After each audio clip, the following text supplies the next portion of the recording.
22 April 2025 చరిత్రలో ఒక మాయని మచ్చ. పెహల్గాంలో టెర్రరిస్టుల దుశ్చర్యకు నేటికి సరిగ్గా ఏడాది. బాధిత కుటుంబాలు ఇప్పటికీ ఒడవని దుఃఖంతో కుమిలిపోతున్నాయి.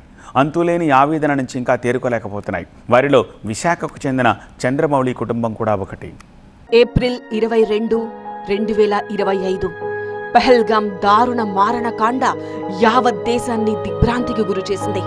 మన ఆడబిడ్డల కళ్ళెదుటే వాళ్ల సింధూరాన్ని తుడిచేసిన టెర్రరిస్టులకు ఆపరేషన్ సింధూర్తో తగిన శాస్తి చేసింది మన భారత్.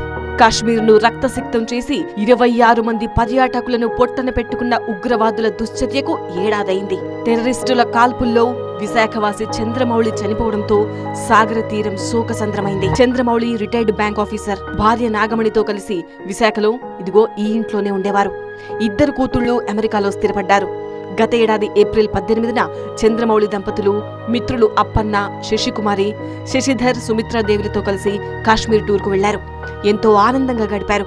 కేబుల్ కార్ ప్రయాణం, టులిప్ గార్డెన్స్ లో విహారం, దాల్ లేక్ లో పడవ ప్రయాణం, ప్రతి దృశ్యాన్ని కెమెరాలో బంధించారు. ఆ తర్వాత 22న మినీ స్విట్జర్లాండ్ గా పిలిచే పెహల్గాంకు వెళ్లారు. రోడ్డు సరిగా లేదని తిరిగి వెళ్లాలనుకున్నారు. లేదు వెళ్దామని అందరినీ ఎంకరేజ్ చేసి తాను ముందుండి పెహల్గాంకు తీసుకువెళ్లారు. అంతా అక్కడి ప్రకృతిని ఆస్వాదిస్తుండగా ఒక్కసారిగా కాల్పుల మోత మోగింది. మాటలు చాలా చెప్పాలంటే కూర్చొని అన్నాడు, బయట అన్నాడు. బయట అనేసరికి మేమేంటంటే బయట కూర్చున్న కాల్ చేస్తారు, మరి పరిగెట్టిన కాల్ చేస్తారు. ఆ మధ్యన కూర్చుండి పడేందుకు నేను పారిపోయాను. నేను పరిగెట్ట కూడా ఇంకోటి ఇలా ఉన్నానండి. వాడు కూర్చొని అన్నాడండి. వాడు ఇటుంటూ నేనేంటి దానికి చెట్టు ఆపోజిట్ అటు వెనక వైపు వెళ్ళండి. ఆయన పక్కన కూర్చుని పడి అయినా సరిగ్గా టార్గెట్ దొరికిపోయి నేను పక్కన కూర్చొని ఎందుకంటే డేట్ అయితే అయింది ముందు తప్పించుకోవాలి వచ్చాడు దాని వాడు వెనక వచ్చి టార్గెట్ చేసాడండి. మౌళి గారు షట్ డౌన్ అన్నాడండి. పాపం ఇలా కూర్చున్నారండి. అంతే టక్కమన్నాడు, ఇలా అన్నారు. అది నేను చూశానండి. చంద్రమౌళి భార్య నాగమణి సహా మిగిలిన 5 గుబురైన పొదలు, చెట్ల చాటును దాక్కుని ప్రాణాలు కాపాడుకున్నారు. ఆ రోజు ఏం జరిగిందో కళ్లకు కట్టారు అప్పన్న దంపతులు. సరదాగా 6 నవ్వుకుంటూ వెళ్ళామండి. ఆయన అక్కడ అప్పచెప్పేసి వచ్చేసామండి. మరి మాకు అది చాలా ఎంత బాధగా ఉందో మరి చెప్పలేమండి. నేను కొంచెం భయంగా, నాకు ఆ చెట్టు బెరడు తొల్లడం కనిపించిందండి. ఆయన షూట్ చేస్తే చెట్టు బెరడు తొల్లింది. చంద్రమౌళి కుటుంబం, బంధుమిత్రులు, పాండురంగాపురంలోని అపార్ట్మెంట్ వాసులు ఆనాటి దుర్ఘటన నుంచి ఇంకా తేరుకోలేకపోతున్నారు. మాది చాలా క్లోజ్ నిట్ ఫ్యామిలీ.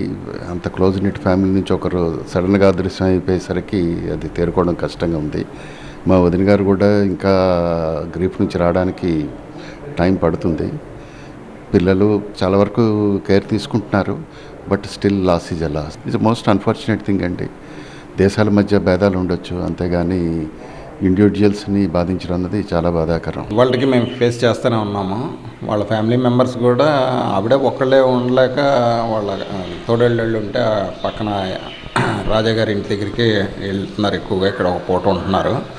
యూఎస్లో కూడా వాళ్ళ పిల్లలు వాళ్ళతో పాటు 6 months అక్కడ ఉండి వచ్చారు. ఏదన్నా ఆవిడకి పాపం ఇంకా తేరుకోలేదు శాంతం. వాళ్ళ పిల్లలు చాలా అప్సెట్ పొజిషన్లోనే ఉన్నారు.